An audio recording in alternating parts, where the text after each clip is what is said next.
Hello and welcome to another episode of Pyro Unleashed.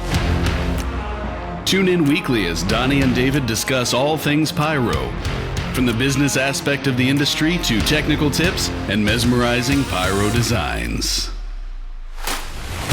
On Pyro Unleashed, we invite cutting-edge experts to the podcast to discuss their role in making this industry a success. So, sit back and unleash your inner pyro with us.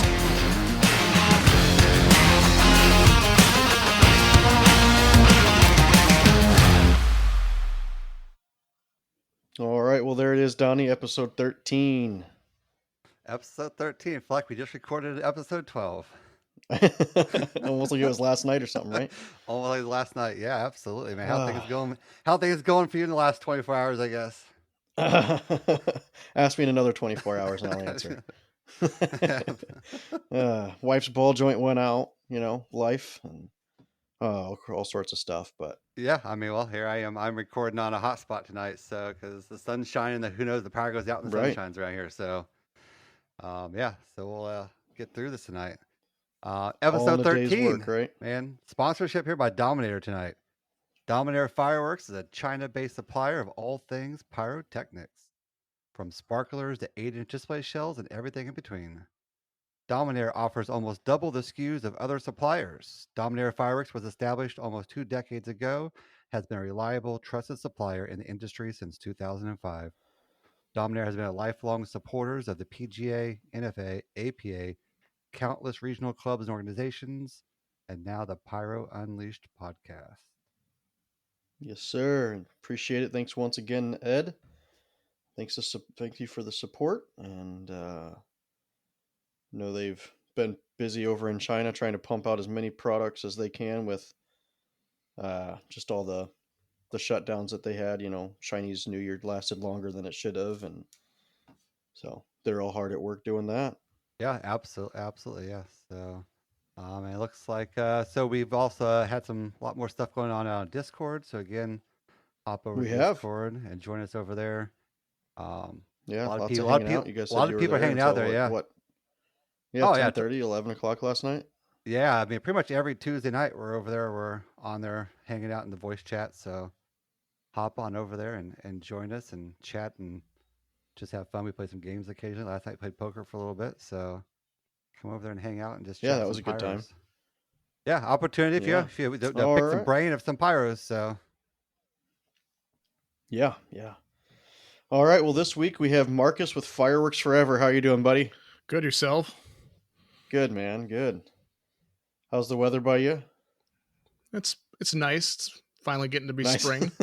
Yeah, I tell you, it was like 70 degrees and sunny today. It was really nice to be able to walk out and not see rain. Yes, but snow. Rain's always good though. It is. Yeah. Well, we're in May, so it's got to stop raining. Got to let these flowers grow now, right? Yeah, that's true. All right. Well, so how did you get into fireworks? Well, I basically started through family. My cousin's father actually started the company, and as basically a 7-year-old kid, I wanted to, was hanging out with him, and was a part of the hanging out with him was working at the fireworks store and helping out. So it's kind of where it started, and then it pretty much did all that through grade school and college, and after college, I just moved on there full time. Okay. How long ago did you start Fireworks Forever? It was in 1981. 1981. Okay. And how did that come about? Like, just kind of the passion just kind of drove you to doing it, or? Well, so it was my story. So it was actually started by my cousin's father. They actually started it. And he started it back in 81 because he just enjoyed fireworks. He loved to sell it, and he had saw the opportunity to start a business in Wisconsin. He used to be a record producer, like a manager, for some pretty big bands up in Minneapolis. And when he kind of got out of that scene because of different things, he decided to start fireworks. That was a second passion, and started off with one little store, and that grew to 2 stores and 3 stores, and to where we're at now. So how many stores do you guys have? So we have 2 right now. So what is your current role then at Fireworks Forever?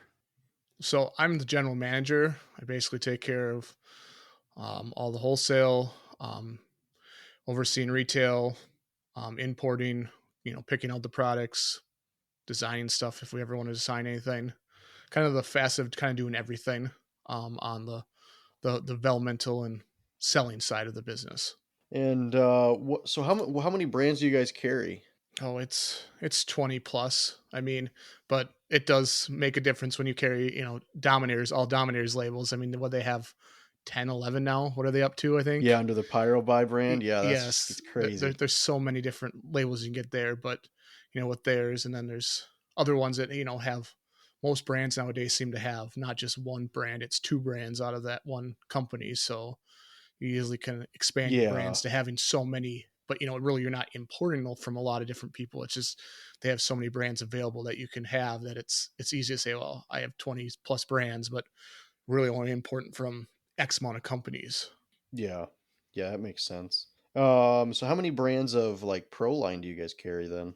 We carry 4. 4, okay. Yep. And what are those for the listeners that might not know? So it would be Dominator, Raccoon, Nishi Pyro, and Pyro Shine. Okay. So if you don't mind me asking, why did you choose those 4 brands? Obviously Dominator, I'm sure because, these guys kind of started out with Dominator, but Yep. what was the reason behind the other 3?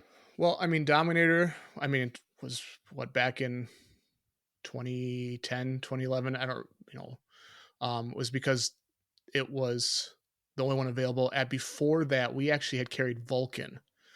Before articles of pyrotechnic got popular, they used to come out with a bunch of they called them curtain sweeps. What was the other one? They had a whole bunch of different bombards. They were kind of the first ones that I remember. Yep, that I remember having of theirs were, and at that time we had them, and they didn't sell because nobody knew what it was. They didn't. They were like, "Well, what's this?" It wasn't the thing, and so then we got away from them because they were just sitting on the shelf. Like nobody was like, "Well, what's this?" They didn't care. What's Pro Line? Everybody was like, "That's out of nowhere. We don't know where that is." And then we started because we were importing Dominator and Consumer. We expanded it to that Pro Line, and then I basically went and worked with Ed at an NFA show to basically learn what it was because I still was at the same thing of how do you use this? What do you do with it? I mean, it's Right, something new to me. And so I went and did hands-on right away to learn, hey, what am I going to sell to people? Because I've never seen it. I mean, Matt had sent us some stuff, but back in that day, Matt had a lot of stuff where it was like 3 single shots all matched together kind of on a platform. And so that was a little different than the single shots. And then we kept going with Dominator throughout the years. And then this year we added Raccoon just for some different effects. Dominator has some great product, but not every company can make every effect for that's out there. And so you got to kind of branch out and get some things from there. And, we're not getting a ton of variety from Raccoon, but it's some things here and there. And then we added Nishi Pyro because they had some more cakes that, had different effects with colors. And I just thought stood out. And then Pyro Shine is another newer one to us. They had some more 50-shot cakes that just like a strobing red cake that they have coming out that I just thought stood out. And I was like, you know what? There's not a lot to choose from them, but it's like you want to carry to have the variety for people. So right, yeah. I mean, in the end, is it really about?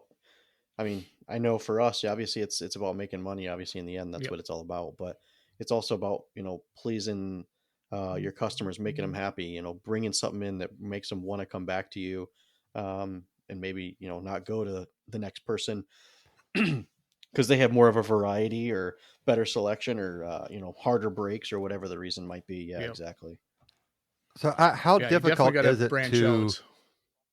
Yeah, how difficult is it to bring in those new pro lines from brands that you haven't really worked before? To build those relationships to be able to get that product in. Well, I mean, the nice part is that with those brands, I mean, we're already working with them through their consumer line already. So it's you're just basically say, hey, I want to order your pro line, and so it's pretty simple. I mean, it wasn't like going out and saying, hey, I want to do Pyro Shine. It wasn't who are you, who are we kind of thing. We already had a business relationship because they make product for us, and Nishi Pyro was just Magnus's 1.3/1.4 Pro line. So it's like we already imported Magnus, so it was just another option that was like, here you go, you can order this. And watching some of the cakes, it was just something different. They have like a 86 shot peacock cake, and it's like, for me, it's colors. If it's got amazing colors, somebody's going to want it, somebody's going to use it. And it was an effect that I didn't see anybody else have. And it's like, well, if I can get a 486 shot cake, well, that's a 486 shot cake I can have that I can't get from some of these other ones that were important. So it's just giving that variety to customers, like you said, David. Yeah, exactly. Yeah. And yeah, I know I've been, kind of watching some of the Nishi Pyro stuff. That is, especially on their 1.3 line. I think we've seen some of it in the closer PGI, I believe. I'm trying to think. I think Casabella had it. Maybe I can't remember who had it. Casabella imports their 1.3. Yeah, so. And I was just absolutely blown away by some of their product. Yeah, I mean So I mean, I can only imagine that their Pro has got to be right up there, top of the line, high quality as well. So that's what we're hoping for. Now, as far as can always, like I said, so you can always watch a video and go, okay, it's good. But until you get it in the States and shoot it, it's just a prayer sometimes with things. So. Oh, for sure. Yeah. It's Absolutely. just it's a waiting game. Yeah. I mean, they do, sometimes you watch the Chinese videos and, they pump up the colors a little bit. They saturate it a little bit. Yeah. So it kind of gives it, false hope sometimes, but yeah, I mean, sometimes it's the real deal when it hits the land and it breaks like you expected it. It always just, it makes you really happy. Yeah. Yeah, for sure. Now for you, as far as like your house brand, you have Epic. Do you have any other of your own brands that you offer besides Epic? At the moment, no, just Epic. So, and as far as that goes, how'd you come up with the name Epic? Is it stand for something, or is it just something you just pulled out? When we decided to go with our own, brand at the time, it was like trying to find a name that stood out. And, there's so many different names, and a lot of people do it's an animal and something, what the Chinese always do. It seems like it's, an adjective and an animal. And we're like, okay. And so we were and it's like, we want something to stand out. And it's like, well, if we want to make this line, really good, we're going to make it epic. And it was like, well, why don't we call it the epic brand, and kind of steal the Superman logo from it, kind of say, hey, we're not going to make this stuff it's not just going to be everything under the sun. It's going to be top tier items that we pick out and we say, hey, we think customers are going to say, wow, that was an amazing item. And, we did have to do some stuff, especially when you're starting to do your brand, you got to get something in the States first to get it registered, so there's first item was not anything special. It was just to get in the States and say, hey, we actually have a brand, and then get it trademarked and registered. And then it's after that, that's when it took off to doing the 200, 500 and artillery shells. Okay. So do you guys have any plans to expand the Epic brand? I mean, we're always adding new items okay. to it. I mean, that's every year it's trying to find. I mean, the last couple of years we kind of took a hiatus with COVID and, issues of getting stuff from China. It was like, what can I get? It wasn't right. It was more of I need to get stuff into the States, not expand the brand and hope that I get it, and how it is, David. I mean, some of the stuff can order, and you can order, and we can order this March, and we might not get it until June, July of next year or later. Exactly. Yeah. And so it's so hard because you're like, how do you put your eggs in your basket going, okay, I'm counting on this item and it doesn't get made. And it's like, well, now I'm missing that item. So it's like, we kind of go, well, if it's been an issue over there making stuff or getting stuff, sitting there for 2 months in California, we're like, why go and expand more of it until if things cleared up? And, things started to clear up, but then we run into now the Chinese domestic market where that's even harder for us to even get stuff made for us because they want to make stuff for domestic and make more money and make it quicker and not deal with the regulations we have. And I don't blame them. It's understandable. Oh yeah, Yep. right, exactly. You can't blame them for wanting to make more money, locally. It makes Yep. complete sense to me. I mean, obviously with 2026 becoming or going to be a Saturday, the 4th of Yep. July, and America's 250th birthday all in one. Like, are you guys already, if you don't mind me asking, are you guys already placing your orders for 26? I mean, because that's kind of where we're at. I mean, Yep. we're Yeah. placing 25, 26 already out. We're being Yep. told if we don't have our order in by, the fall, we might not get fireworks in 26. So Yep. I Yeah. know it's already Yeah. filling up.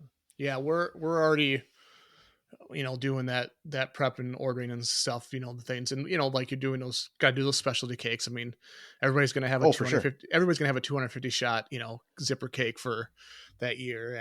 and everybody's gonna have a different red, white, and blue cakes. But yeah, it's planning, but it's also, as a wholesale, you got to plan because the people you sell that retail, they're gonna be busy as just like our retail stores, and you got to be able to Exactly. supply them. And you kind of look at, I think that Saturday 4th and being where it's at in America, there's going to be a lot more people shooting fireworks that year.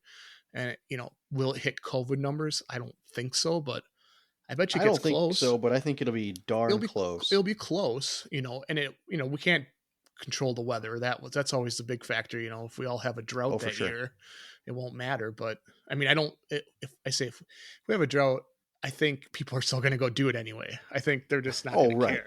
Yeah. But Yeah. it's just one of those things that we don't need, across America burning down because fireworks are, it's like, yeah, what, so, Yeah. but yeah, you have to be, prepared. I mean, if you were smaller and going, okay, I can get year by year, sure. But when you're trying to not just do stores, but supply other people, I mean, it's like you said, you got to thinking ahead already. And if you're not, I mean, it's going to be a hard going for the future for you. Yeah, exactly. So gonna pivot here real quick here. And really, I mean, how, yeah, go ahead.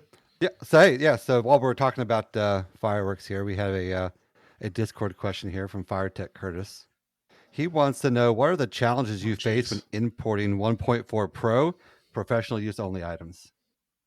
I mean, right now there isn't really an issue. I mean, we had that issue back in, what was it, 2021. 2021, when the Chinese decided to say, hey, we're not allowing 0431 to go out. I mean, that rule never really changed over there. I mean, that rule is always there, but I think people looked the other way. And then they got a new CIQ leader and he cracked down, and it was like, well, what's this? We can't be sending this out. We don't recognize this in our Chinese, orange book. And it kind of made a halt where it was like, okay, what do we do? And then it started coming back in, and then APA, the change to 0336, made it easier for everybody because you didn't have to do the 1.3 with a special permit, with 1.4. I think it makes it easier, but so right now it's easy, but who knows where it goes? You hear them saying that that stuff that's already have EX number is going to be grandfathered in, but how long is that grandfather for? Is that 5 years, Right. 10 years? Is it a year until somebody clamps down and says no more to this? Like, we never know. And then it's going to be challenging, and it'll be a different step that you have to go in a direction and kind of got to do what you guys do, David. Don't you guys do a lot of the special permit kind of stuff with yours? Yeah, I mean, we have kind of moved away from it just because of the ease of not having, not needing to deal with the hassle of relabeling everything. Yep.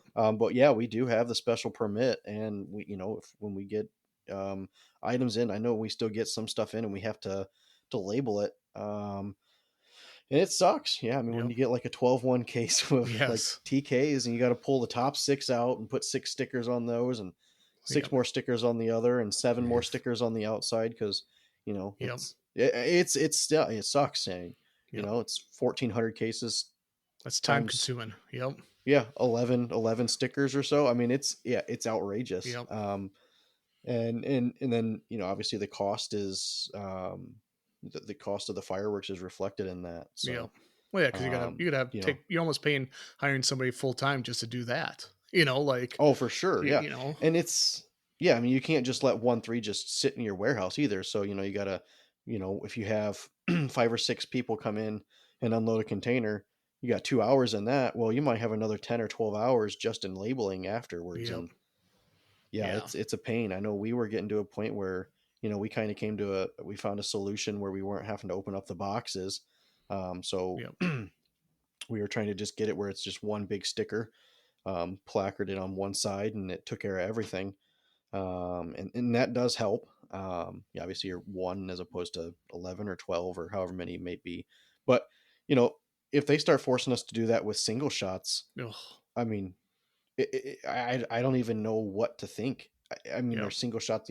I mean, they're going to be around, Yep. but the cost is going to triple Yes. on the cost of a single shot. You have to pull out 50 meteors and put a new sticker on each one of them. There's got to be a better solution. We've got to figure something out. Yeah. Sounds like job security for the labeler. Or find some way that, like you could have the sticker on it that has almost like, the 0431 and the 035 and say, US use and China use at this, where you don't have to go through and change that label. It's like you said, it's just a carton label where it's like, okay, got to slap a 1-4 sticker, change this. It takes 3 minutes, not 50. And that's exactly what we've done. It says, 0335 13 China, and then once it hits, US land, it's 0431 14. So that does take a lot of the time out of it, but still it's time consuming even still to get, find the stickers in the container. And then, still is, a couple hours of stickering time just to get it done. And it's a hassle. But it's understandable. I mean, I get it. If it's the only way we're going to be able to get it, then we'll figure it out. So do you guys carry 1.3 then as well, or are you just 1.4, 1.4 Pro? 1.4 and 1.4 Pro. I give you guys credit dealing with 1.3. I couldn't.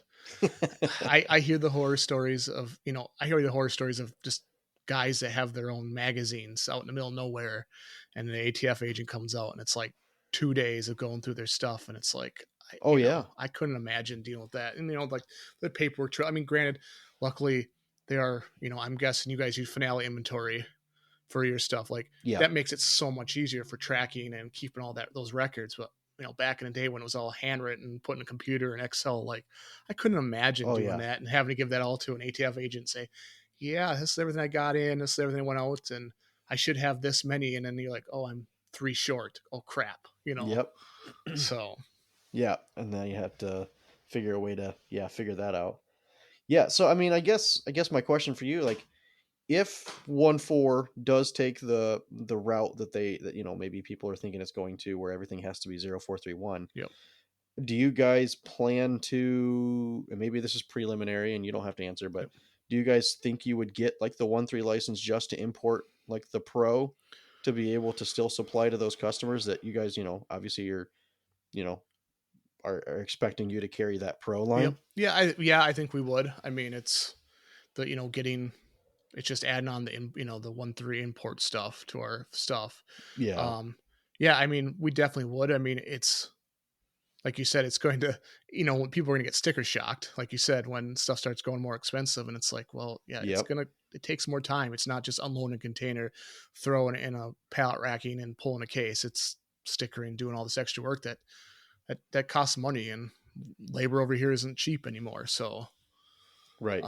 But yeah, I mean, we want to keep doing that. It's just, it'll see where it goes. 'Cause what does the industry do with it?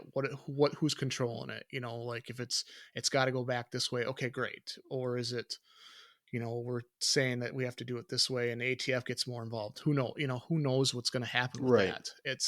I think it's kind of a wait and see, where it goes. 'Cause I look at, Missouri, and it also changes. Like, let's talk about Missouri, doing this state display operators license.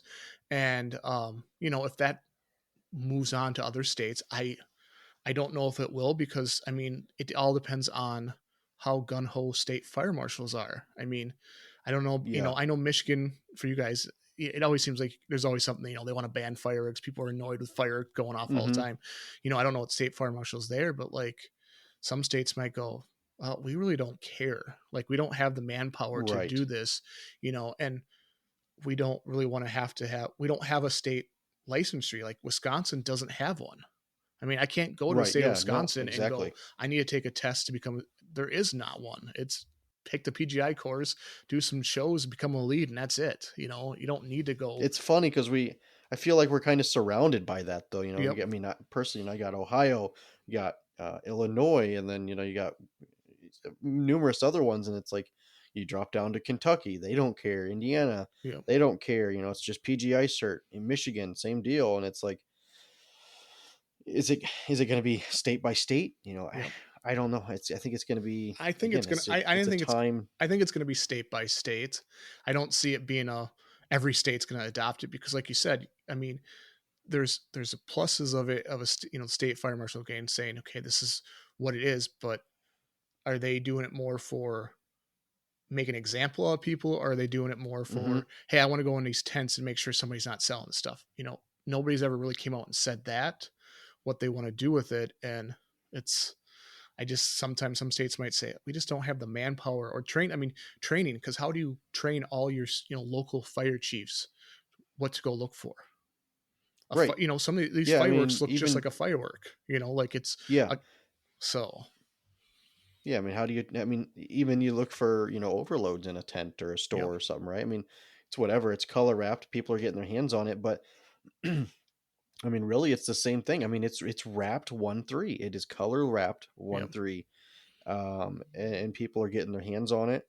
And how do you start to restrict that? Obviously there already are rules and restrictions, and that's kind of the thrill in getting overloads, right? You're getting something that's technically illegal, wrapped legally, and it's got a pretty shiny paper on it to make it seem as though it's not something that it is. How do you limit that? How do you control that? You can't, because you'd be, like I said, you'd have to go train every local person that's going to check tents and stores what to look for. And some stores, we all know, put it on their shelves. You walk in the door, it's like, bam, right there. Other stores, it's right there. They don't have it there, and it's like, well, okay, I walk around and you have it cased. Look in the back, and like you said, you look in the cases in the back, like say a storage room. You're not going to know. Like, it says 220 shots on there, 250 or 300. Well, we have 300 shot zipper cakes. How are they? They're not going to know the difference. So to train them and say, oh, this is what you look for, that's a lot of money. That's a lot of man time just to train them for. Some states, like, look at South Dakota, they have 10 days to sell. Are they really going to train all that, take that time to go check all these tents in 10 days? They might spot Washington's check. The same way. Yep. Yeah. They might spot check here and there, but they don't have the time or the manpower to go out and do this. Or, hey, we're going to get you in training and say, hey, to their governor, hey, I need to get money, or Congress, their legislation, we need money to train us for this action. Well, why? Why are you training us? Like, right. That's taxpayer dollars that you're spending on something that may nothing get out of it. So what are we wasting money exactly. for? And yeah, exactly. You might even train and then, all these guys, the fire marshals, or, they might just be like, yeah, just turn a blind eye to it, or, kind of ignore the class, or, so there's a number of, ways that it's like, it's whatever at this point. So, and I get that. Yeah. We'll wait and see. Donnie, you got to deal with it. So that's you're living in it. I kind of interested to see how it goes for you guys down there this year, because like you said, I'm interested to see how Skywars is going to handle it. Yep. That's that. Yeah. I think we're all wondering that, what's going to be, because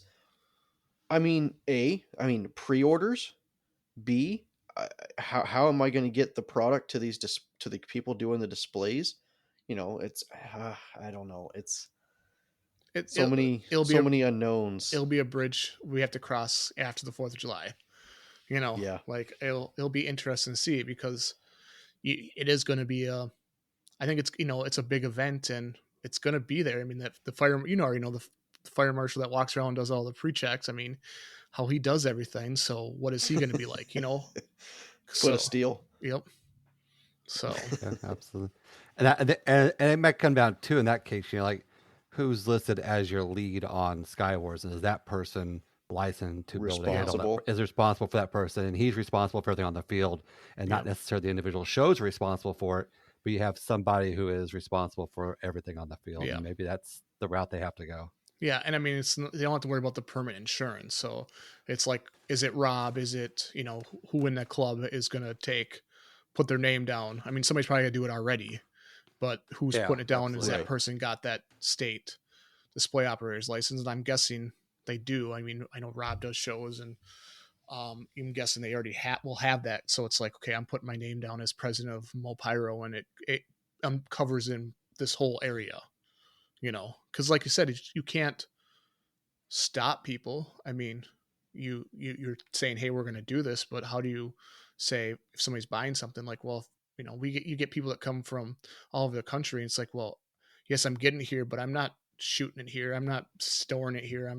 It's going back to Oklahoma or Texas. Like, how do you control that? Like, can't say no to it. I mean, it's interstate commerce. Like, they're just going through your state with it, in a sense. Yeah. Well, and the other thing I'm kind of curious about is, obviously, okay, so 76, for example, they're there. Yep. How are they going to handle interstate sales versus out of state sales? Like, yeah, I think, I don't know. That'd be interesting because, like, I mean, I think I've read that they're requiring all Missouri residents if they want to buy it. But okay, well, I'm from Wisconsin. Right. I want to buy stuff from you, 76. Like, can you? If I came down to your, is it if I come to your warehouse and I sign something, you take a picture of my ID and says I'm not from Missouri, or because I came down to Missouri, is it a different rules? I don't know. Does anybody really know? Missouri resident getting, say, a Kansas PO box? I mean, I'm Yep. taking it to, maybe to an extreme there, but I mean, how are you proving your residency? Is it your driver's license, or is it just, I have a post office box, like you said, in Kansas that has my address on it, and that's what I'm using. So, I mean, right. Yeah, I don't know. Yeah, I'd be intrigued to see what they try and do. And then anybody come out, like, I mean, Donnie, have you seen anything like what they're requiring, and the resident thing, like, how are they controlling that? Like 76. Sorry, go ahead. The only thing that we've heard from Peter at 76 is that it applies to Missouri residents. If you're a Missouri resident, you have to have a display operator license in order to purchase a Pro product. Okay. So that's as far as that we know. I mean, we just did a big group buy with them for KCAP, and it was kind of right before they put all those rules in, so we didn't really have to navigate it for their group buy. Yep. But it'll be interesting to kind of see how they proceed forward with it. And since technically it's just a fire marshal suggestion and it's not really necessarily a law at the moment. Yeah. And so they're kind of pre-enforcing something with the anticipation that it's going to become law. And that's what bothers me. That's what bothers me as well. And I think I've mentioned this to you, Donnie, off air. Like, as much as I understand, trying to be at the forefront of something, if something's the case, I get that. But at the other hand, I want to say, like, stand up for your right. Like, they have not put this rule into place. Like, fight it. Stand up for your hobby, and make your opinion known that you do not want this to happen. Stand your ground with it too, and I guess that, to me, is I don't understand why 76. I don't want to use the term, like, kind of became a coward, but almost along those lines, like, just said, okay, we're gonna just do this. Like, what was the reasoning behind that? So yeah, I don't know. That's kind of where I'm at with it. Yeah, if it's not a written law, like, you have to do it, it's like, why not keep doing what you're doing? But I mean, also, I look at it like, hey, if you're gonna, what's coming down the line, like, you're just preparing. Like, instead of being a shock, it's like, hey guys, we're gonna let you know now, so you get, because it's not like you can just go to a place and get your display operator's license overnight. I think it's kind of giving everybody the heads up, like, this is what we're going to require going forward. And there's going to be a backlog of people applying for it at this point then. Oh yeah. And so it's just, they're maybe trying to just get ahead of it and say, you want to get ahead of things as much as you can, just to say, hey, look, I'm trying to be as compliant with things of what the state's going to go to. But if it hasn't been a law yet, it's like, do I care yet, or do I want to really enforce it? Exactly. All right. Well, that was a lot. Yeah. So, kind of backtrack a little bit. Obviously you guys carry 1.4 Pro. Do you guys ship then? Yes. All 50 states or restricted, or how do you guys handle that? It's restricted. Yeah. You can't, you never ship anything to California. That's just, Yeah. you know, Hawaii, everybody, you get all these people in Hawaii after New Year's. They're like, hey, I want to ship to Hawaii. I'm like, good luck to you. Mm-hmm. Good luck. You can find something great, but it's not going to be me, Yeah. And then there's other I'm not states. going to be riding that. Yeah. There's other states where you have to, have a little requirement from somebody. Like Connecticut is a state I look at, for example, where you got, you're not shipping to a hobbyist. It's got to be a person that has a store and has a, the selling license in that state. So it's kind of a state by state basis of what their requirement is to say, hey, you need to have this. In some states, it's like, it's wide open, pick it up at terminal, ship it to your house. It's on you kind of thing. So, Yep, exactly.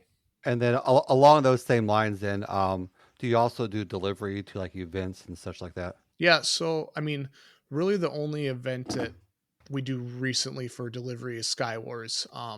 Okay. Before COVID, I would go to the HPA event, MFF in the fall, deliver there. Yeah. And then I've done stuff, deliveries to like PGI for people. We're not doing mass orders. It's hard to get out and get to all these events. I'd love to get to more events, but it's time, your business to run. And I can't just say every weekend I'm going to go drive here or go there, especially when you get some of these events now that are getting farther away. You got the Lone Star thing in Texas. We sponsor it, but I can't, it's hard for me to get down to Texas in October, or, I know there's for sure. That was the Oklahoma one I know was asking for that. Yeah. And it's like, I'd love to go down there, but November, it's just getting away for weekends is hard when you have kids at, an elementary age and they're involved in things. It's like, well, I'm not going to be the person that misses their life for work. I got to keep the work life balance, so it's like, I'd love to be there, but they're everywhere. And it's like, I'm not that age where I can say, oh, I have no kids in the house, and I'm telling my wife I'm gone for a week, and she's like, sweet, see you later. Don't come back for another 2 weeks kind of thing. So go to the next 2 weeks of events too while you're at exactly. it. So what is your involvement in Sky Wars then? I know I've heard some stuff rumored, but I'd like to hear rumored, come from you. Well, rumored. So, we're just a sponsor like everybody else. I think I don't know how many years we've been doing it. But yeah, we're just the normal sponsor. This year is a little different. They have different tiers.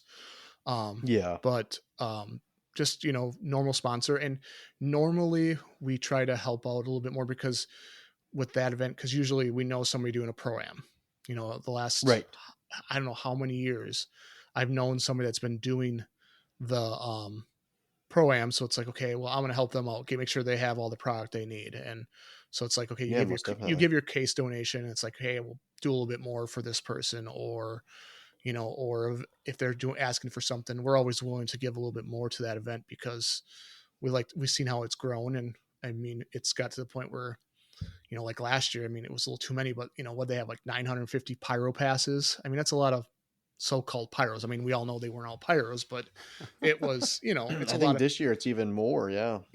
So it's kind of like, helping out with the event, and we're actually members of Mopyro. We were actually corporate sponsors for them for 10 years. And then they changed to now where they don't do corporate sponsor anymore. It's just a regular membership. And then, so we've been supporters of them, just because I know a lot of the guys in it. Ed got us involved with it because it's Ed was dominating. It's like, hey, you got to be involved in this club. This is things like that. So, other than that, I judge shows. I've done that, I've done that before, been a judge. And, last year I did not judge because one, I was helping Scott Smith on his show. So I said, I'm not going to put my hat in the ring for that because I think it could be too biased. I think some people can kind of take it as like, well, that person helped and he's judging, like, well, but I'm still only one vote, but I'm not going to put myself in that place and make people wonder like, oh, he was just doing it to help Scott win. Well, no, AJ and Mike did awesome shows, and I was I was just helping Scott because it was almost like I owed him a favor because he helped me in 2019 with my Unlimited show. And I was supposed to help him in 2020 with his first Pro-Am, and I wasn't able to leave because of COVID stuff. And so I was like, well, I owe you one. It was kind of like, it's paying back the favor. So when he got it, I was like, well, I'll be there all week. I'll be your grunt. I'll work till 2 a.m. doing stuff. So it's kind of like payback, but climbing that tower. Yeah. Scaffolding. Oh my gosh. I didn't climb the scaffolding. I left that to Charlie and Corey, but yeah, it was like helping out. But other than that, I mean, I guess we're just the normal company that goes down there and does pre-sales, sponsors, gives product to whoever needs it, and goes from there. Definitely. I mean, kind of like what you guys do. I mean, you guys do a lot more involvement with shows lately. I mean, last couple of years, you guys done a show every year, it seems like, or done something with it. Yeah. We have. Yeah, even this year, we're not actually doing a show, but John Mickrit's one of our crews, and he's going to be using our product out there. So looking forward to seeing what he's got going on. And all right, so I guess kind of moving to the next segment here. How does one start a small business in fireworks? Like, what are your thoughts on somebody starting a small business in fireworks? Is it worth it? What all is entailed? I mean, I know this is a super loaded question. Yep. So, I would say it is if you want to put endless amount of hours into it, depending on your state. I mean, I would love to be in a state that was 10 days, like South Dakota, where your retail stores are only open for 10 days, that you compact it to 10 days and it's done. If you're in that situation, it's okay, I got to take 10 days off my regular job, set up a tent. I'm not going to sleep for 10 days. I'm not going to see my family. It can be done, but it's not going to be easy, especially when you're coming into an area and say there's competition, you're the new person. And how do you stand out from people? And, we always tell people when, people come ask me all the time, I'm starting here and like, what can you suggest to me? I'm like, well, first of all, competition is always healthy. Like they always worry that, well, there's somebody else in there. And it's like, well, but right. That gives you the ability to say, hey, we can be a better fireworks company than them. It might be by pricing. Right. It might be just customer service. It also might just be the product that you carry. I mean, you go into some areas and everybody has the same stuff. They're getting it from the same wholesaler. And then I'm like, don't do that. And they're like, why? I'm like, because you're doing basically apples to apples on the product. So if they see you charging, say $100 for a 24 pack canister shell that they carry, you'll go, well, I'll put it down to 85 and make it up somewhere else. And then you're going, what's the reason in racing to the floor? Like there's just no reason. And that's the problem is a lot of people don't understand. Like there's no reason, like you said, race to the floor. Like, yeah, you want to have good prices, but you're there to make money, not give the product away. So take advantage of like that and make your money. So if you think you can get a buck or two more out of an item because you can do it, you're putting your hard work into it, and you're not going to get anywhere if you're just always selling it for super cheap. Because then at the end of the day, you're like, well, I made back the money I paid for the fireworks, and what do I got left? Right. A couple $1,000 for 10 days or 2 weeks. If you're doing it part time, I mean, full time's a little different, but you're also if you're full time, you most likely have a store, a building, building insurance, and insurance never gets cheaper. Crazy. So you start doing, insurance every year goes up, and the more product you carry, the higher insurance. And it's kind of one of those things where it's like, you got to pay for all that. And you also got to make a living, and pay things. And yes, you want to get people in the door to spend money, but you also don't want to just give it away and go, wow, I did all that work for a year and I didn't really make much. It's kind of like, you're kind of almost like a farmer where it's like you grow this crop and you get more and more crops, and then prices, of that commodity goes down. You're like, oh man, I didn't make as much money this year. I had more bushels per acre, but the price wasn't there. And it's like, I made no money. So it's like the same thing. Like you could move all this product, but if you're not making any money, what does it do? You just to say, hey, I moved 1,000 cases. Well, good for you. But if you didn't make anything off it, Next year when you it go, doesn't account for anything. Next year when you go to your wholesaler, and the wholesaler's like, well, China costs went up 5%. Shipping right now has a peak season charge, so the product went up. You're like, oh man, now I got to spend more, and I don't have that money. Exactly. So, or like 2021, when prices were up to $47,000 plus for just shipping to get it to your door. Yeah, exactly. It's like, And then so who's sucking that cost? Yeah. So as the fireworks business, what additional rules, regulations, licenses do you need to be able to start a business? Well, I mean, it comes down to the state. Some states, require sales tax, seller's permit basically to sell something, and then depending on how you're doing, if you're doing a tent, you're going to have follow all the regulations of the state, so many exits out of that tent, fire extinguishers, and same thing with building. You got to have 3 point, Wisconsin, it's 3 points of egress, and a double door is not 2 points. It's only one. A lot of people don't realize that when a fire chief comes and goes, they say, hey, I can't let you open. And you're complaining. It's like, well, first of all, what is he asking you to do? Put another door in, put the door in. Don't argue with them. That's not 2 doors on together and now 2 exits kind of thing. So, it's more of that. Like, other states are a little bit different, but Wisconsin, it's have your seller's permit, pay your sales tax, follow all the proper rules for, fire codes, and have fun with it. And so do you expect to see like growth this year? I mean, so obviously this year's like a Thursday. It's a little different. But I know, I mean, are you expecting to see growth like Thursday, Friday, Saturday, 24, 25, 26? Or do you think this year is going to be a little bit better than maybe next year? I know I've talked to several people. They think maybe Wednesday, Thursday is going to be busy. Friday is going to kind of drop, and then everybody's going to be like, "Oh, I need more fireworks by Saturday," and they'll come back and hit you hard. I mean, with a Thursday 4th, I mean, you're going to have the weekend before is going to be, you're going to have the people that don't want to be there during the 4th of July, and then during the week it's going to be slow until evenings, and then Wednesday and Thursday will be hopping.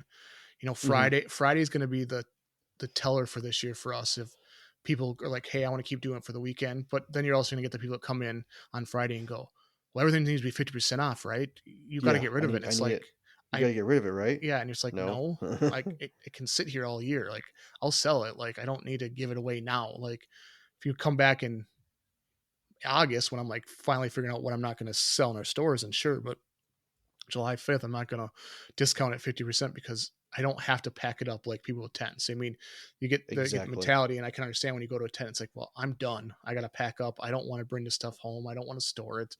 So I'm going to make something back, because if it's sitting in my garage, it's just losing me money. I didn't make that money back on it. Most definitely. So it'll be interesting. And I think it'll also be weather. I mean, we've been in this pattern, it seems like lately, where it's rained in the spring and the water turns off middle of May and we don't see it until August. And, it gets dry, and, people don't want to shoot, or they're not doing as big of things as early. They'll still do it on the 4th of July.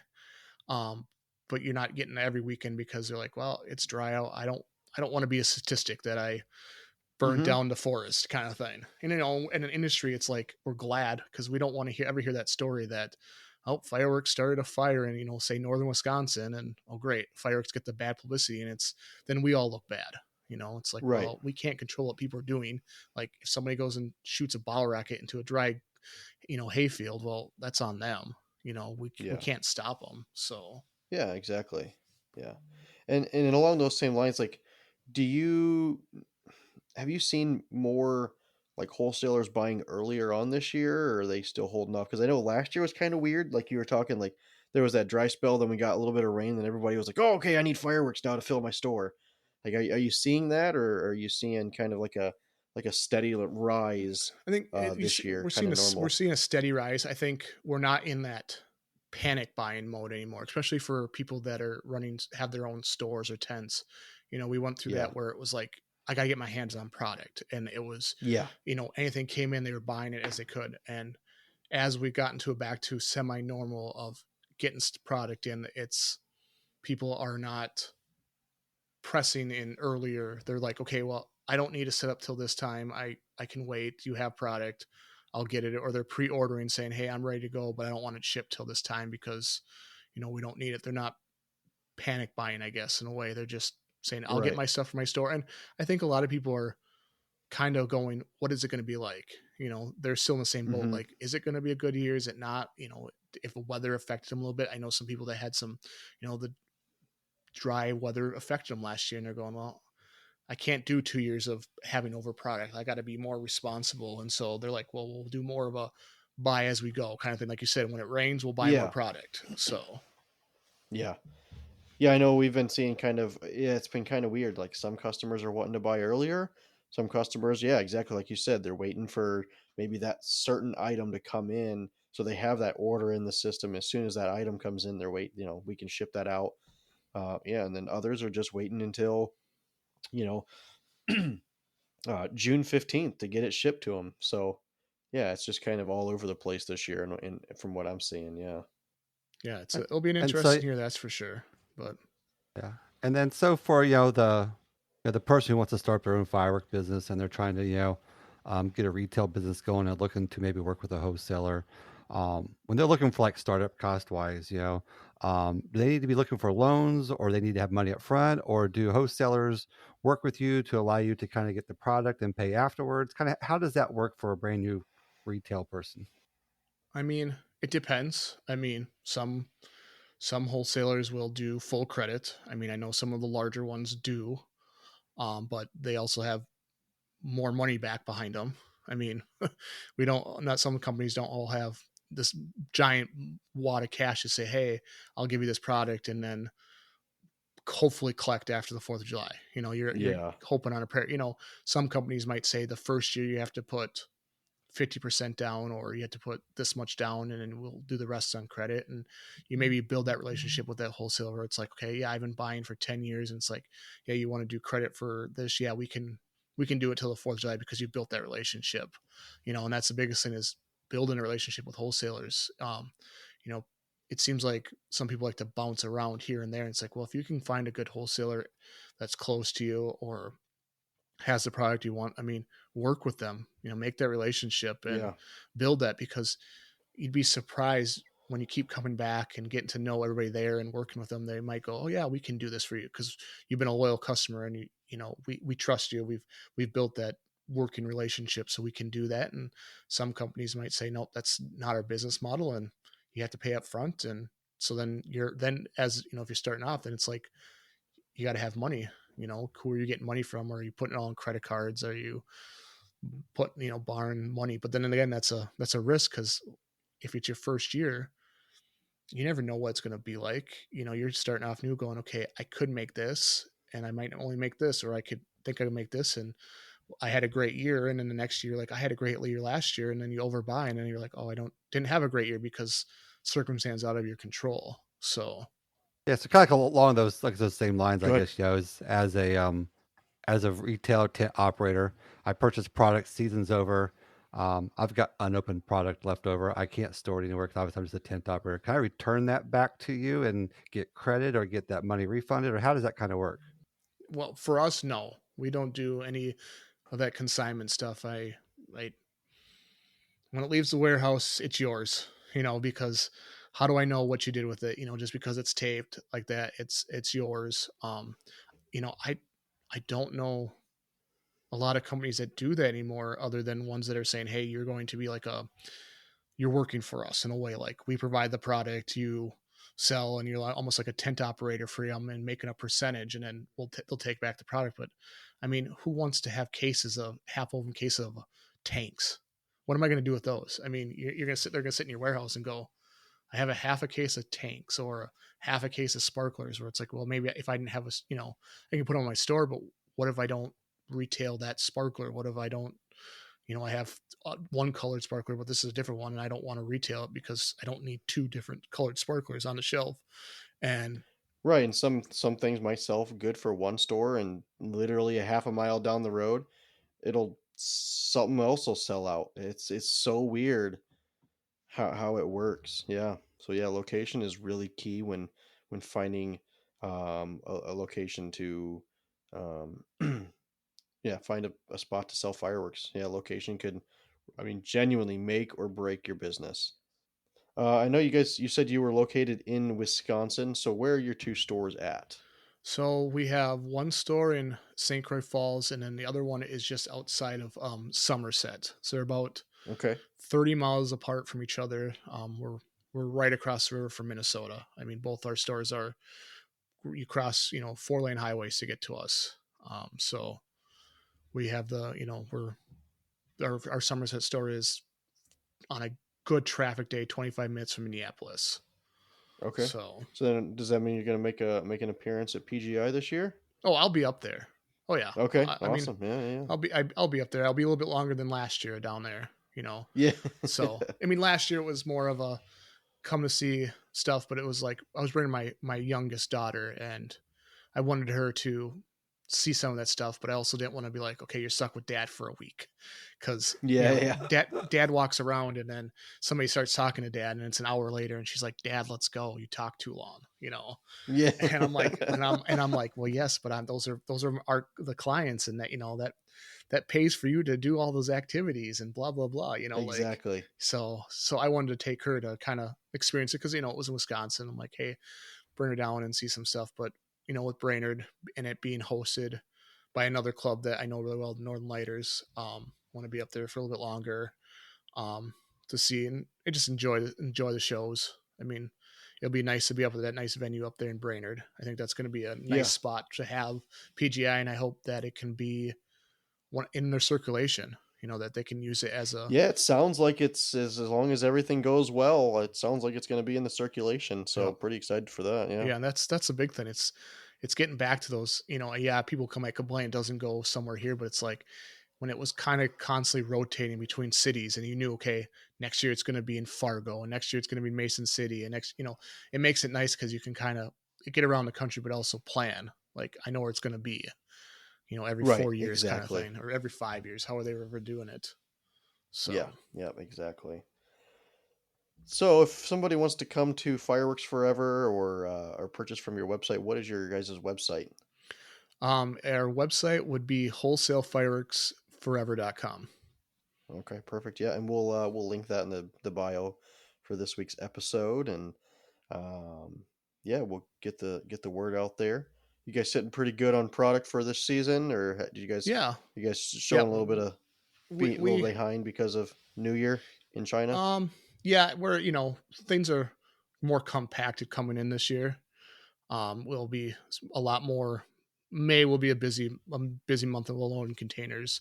And so it's looking like ridiculously busy. Yep. So it's kind of one of those things where, it'll be unload and ship out right away. And it kind of is nice because you condense the season down to 2 months. You're not unloading and storing, and this it's everything comes in. And yes, it's crazy, but it comes in, it goes out, and then 2 months later you're like, okay, it's all gone. Like, it makes it so much nicer. It's all gone, and now it's now it's trade show season. Yep. And and then events. Yep. Yeah, and if somebody wants to order Pro Line from you, what type of requirements do you require for them to be able to purchase Pro Line? So to buy Pro from us, I mean, we have 6 different criteria that you could fulfill. So I mean, the top basic one is like the ATF license, and then we have the PGI certification, DOC. We have a shooter's license you can get, and then you can get a state shooter's license. So the difference is a state shooter's license would be something like Missouri display operator's license. A shooter's license would be, hey, I work for example, I work for RKM. I work for them. I shoot them. They put me on as a shooter. That's kind of the difference. Here, folks. Yep. No, I'm just kidding. So, that's the thing. It's one of those things where it's people always ask, what's the difference between the two? I'm like, well, one's given by a state and the other is given by a display company. And then, so, and then other ones we have is, like a certificate from, a display company that does like the NFPA training, and then, or a club training. There's some clubs that do some in-house training that will do the 1.4. It's usually the 1.3, but they'll include, they're starting to include the 1.4. And so it's just kind of that. So it's the 6 different ones there. So do you guys host a training then? No, we have not hosted a training for any of the pro, because we don't see a lot of people when, especially like, if we were going to do it on a demo night, we don't get a lot of people coming for pro. On the, a lot of more of our customers are consumers or resellers, and I mean we do have some guys that do pro, but I try to steer them to, hey, if you're in Wisconsin, join WPAG, great club. They do the cert every April. Yeah, very good. Or if you're in Minnesota, go do the Northern Lighters, go work for Hollywood. There's different companies that you can do there. And just the timing. I mean, we're not to get somebody to come in and do it. We just don't have the space to say, hey, we can dedicate a place to do training in the afternoon while we're setting up for a demo. So we're just kind of limited on space. Makes complete sense. I know you've mentioned that you obviously you're a member of Mopyro, and then I obviously know you're a member of KCAP. Any other clubs that you are a member of or a supporter of? I'm only a member of those two. I used to be a member of HP. I need to re-up with that club. I enjoyed the guys that are down there when I met. I need to get back with them, but I know guys from Northwest Pyrotechnic Association, New Hampshire, Michigan. I mean, Northern Lighters, Wisconsin. Oh, we're part of Wisconsin, but that's just kind of a given that being in Wisconsin. I mean, it's, Northern Lighters. I'm not a part of the Northern Lighters, but I know everybody there that is there. Yeah, I mean, knowing a lot of people in these clubs. I mean, I'd love to be members, but like sometimes I'm like, okay, am I a member just to be a member? Like, I'm not gonna ever come down and event. Like, so we try to do a lot more if they offer corporate sponsorships, because I know I'm never gonna come. I might come to a shoot once every 5 years, but I'd rather give that club support in a way and say, hey, your corporate sponsorship is, let's say $200, but your membership's $100. Well, why don't I become a corporate sponsor and give you $200? Basically, it's $200 for free. You don't have to do anything other than me say, hey, you got a corporate somebody that's a fireworks company that's giving us some money. So yeah, that's awesome. It's kind of the easiest, I think, easier for us, because being a member, it's like I'm never going to be involved, and then they're like, who's this guy? If they don't know who I am, they're like, we have this Marcus Berger, it's in Wisconsin. Why is he a member? And some clubs are a little bit more selective, that they're not going to just take anybody, like I know New Hampshire club, they just don't let you sign up. You can't just go online and say, I want to be a New Hampshire Pyrotechnic Associate club member. They like almost do like a screening process on you. And, really? And they've offered to, they've said, hey, we could do it. But I'm like, but then you're just wasting your board meetings time to say, hey, let's approve Marcus to be a member. And, then you're just like, are you really just wanting the money from me? It's like, well, I can donate money to you and do it this way and not be a member, so I think that's some different things with those clubs, but it's nice to support them. I'm a big proponent for clubs to have support. I mean, that's how people learn. I learned how to do what shooting 1-3. When I used to do that, I learned from all the old members of Northern Lighters. Like, we used to have their open shoots at one of our locations.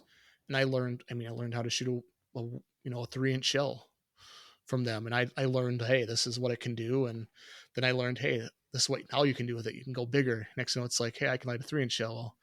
Can we do a 16-inch shell? Oh, this is amazing. Things like that. So for me, it's always been in my blood, like, to support the clubs, because they supported us and kind of taught me everything, on how to shoot fireworks. It's a little different than selling fireworks, but just shooting and enjoying my passion for it.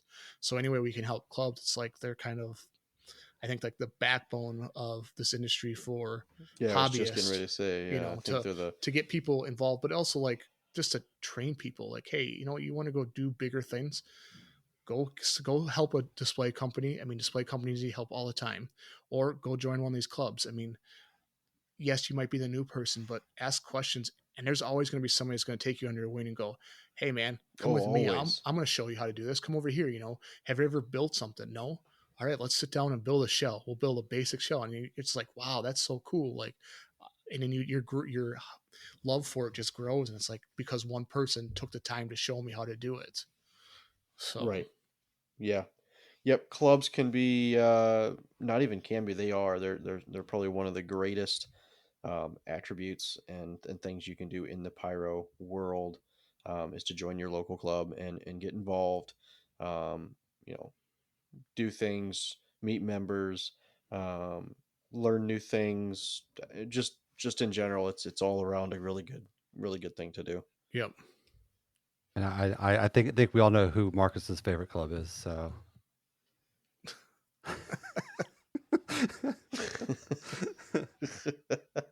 I don't know. After the last couple nights from Zach, I might have to disown you guys. Some funny stuff. I was gonna say what a clown, but Yeah. no.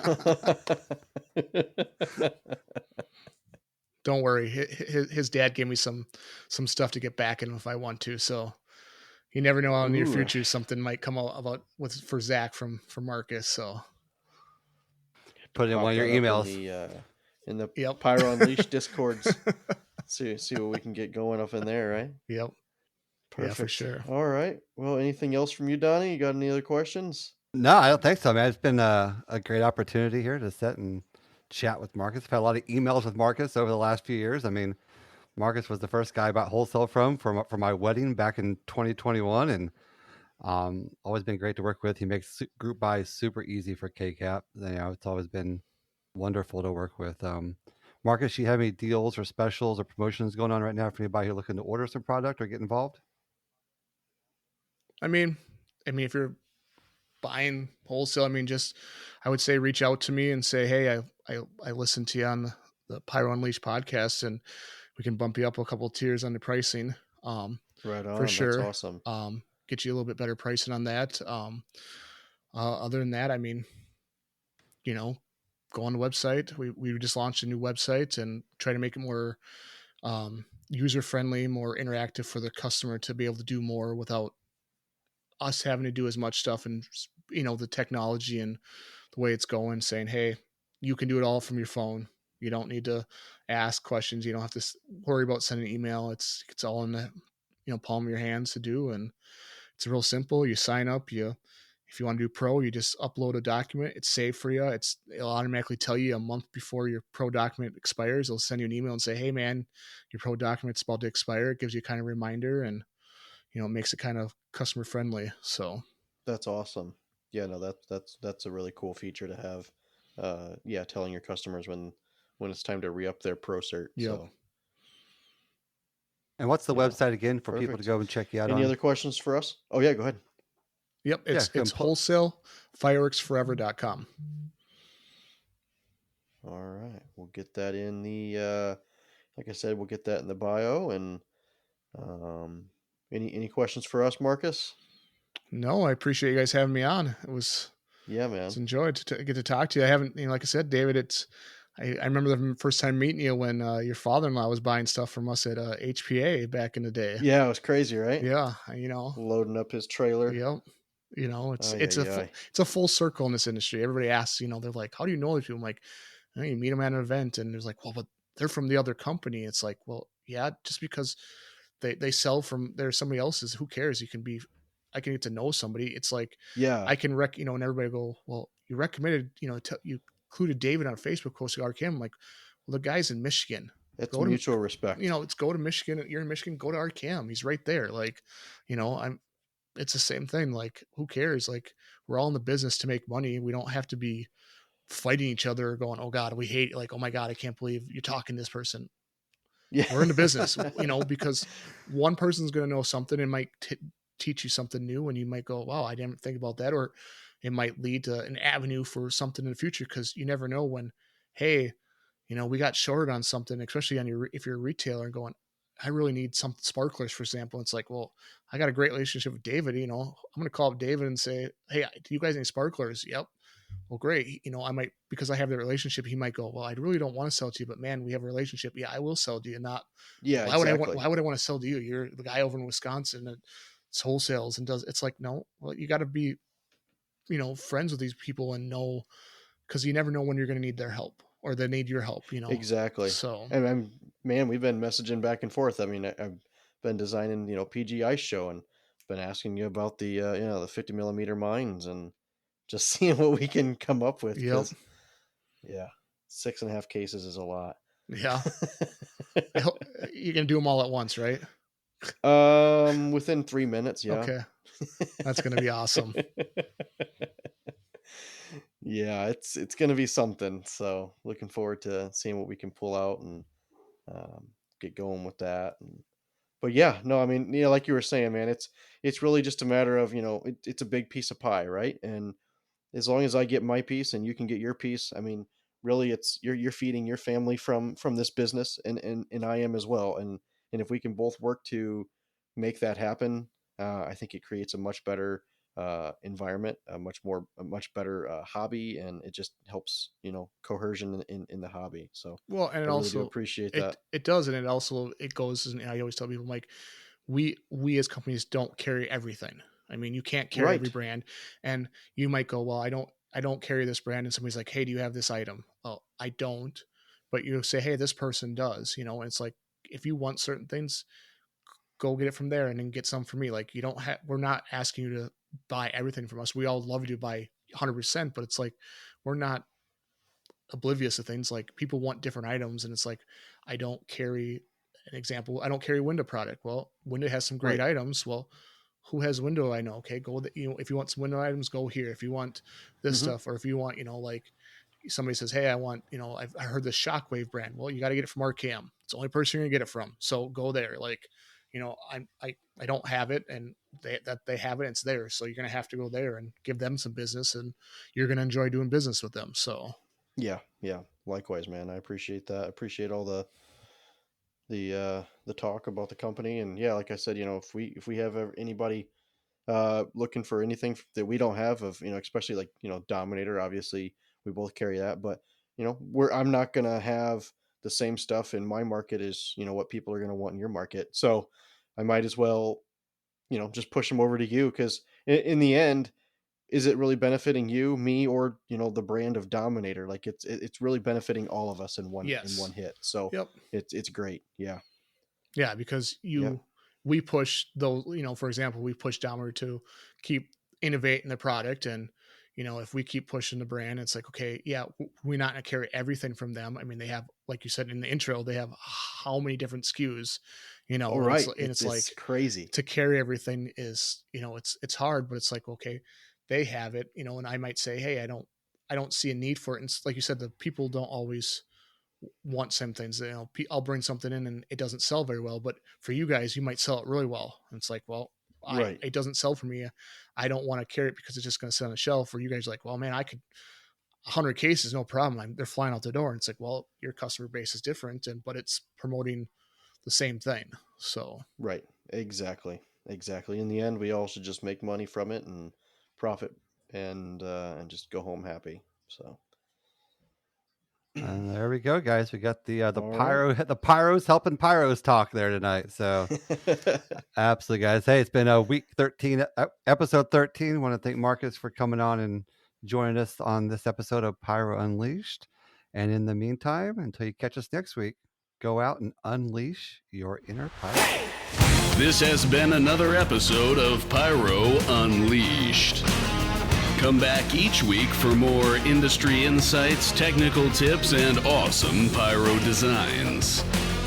Have fun out there, be safe, and as always, remember to unleash your inner pyro with us.